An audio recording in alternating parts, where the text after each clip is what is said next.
Ny akon'ny fankalazana ny andron'ny vehivavy kosa indray tolo-tanana ho an'ireo vehivavy sahirana sitrabona teny Ambohidratrimo teny no hetsika nentin'ny fikambanam-behivavy teny Marovatana nanamarika izany andron'ny 8 marsa izany. Nisy koa ankoatran'izay ny hetsika ara-koltoraly maro samihafa.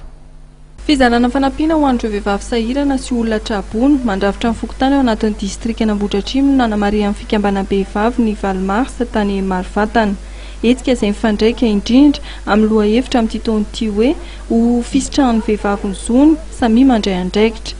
Ny aloha izay asa sosialy izay dia nisy ny hetsika ara-koltoraly toy ny zomba, ny vakodrazana, ny filaharana nentina nanehoana ny fandraisana andraikitry ny andriambavilanitra eo anivon'ny fiarahamonina.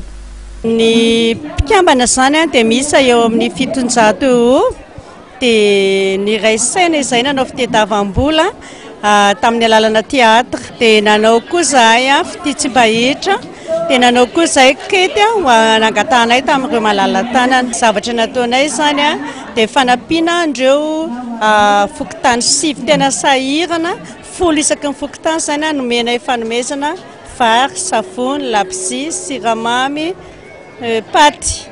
Ankoatra ny eo amin'ny commune Ambohidratrimo dia samy nahazo ny anjara ireo commune 420 hafa ao anatin'ny district.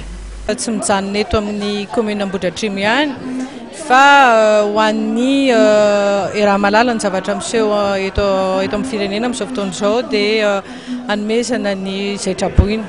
Fiara-miasa tamin'ny mpiara-miombina antoka malagasy fahiny nahazoana nanao ny hetsika, isan'izany ny association coréenne sy ireo orinasa matanjaka ao anatin'ny district. Tsy maintsy raha miasa amin'ny vahiny foana ny zavatra rehetrarehetra zay vao afaka manatanteraka zavatra iray. Fanomboana ihany ny androany fa manome toky izay fa mbola hitety ny commune rehetra eto amin'ny district. Nanotrina ity fanamarihana ny andro eran-tanoan'ny vehivavy tao amin'ny tokotany malaraky ny trampokon'olona Ambohidratrimo ity, ireo manam-pahefana isan-tsokajana izay samy nanipika ny mahazava-dehibe ny toeran'ny vehivavy ao tokantrano sy ny eto amin'ny firenena. Ny 3/4 mponina malagasy mantsy dia vehivavy avokoa.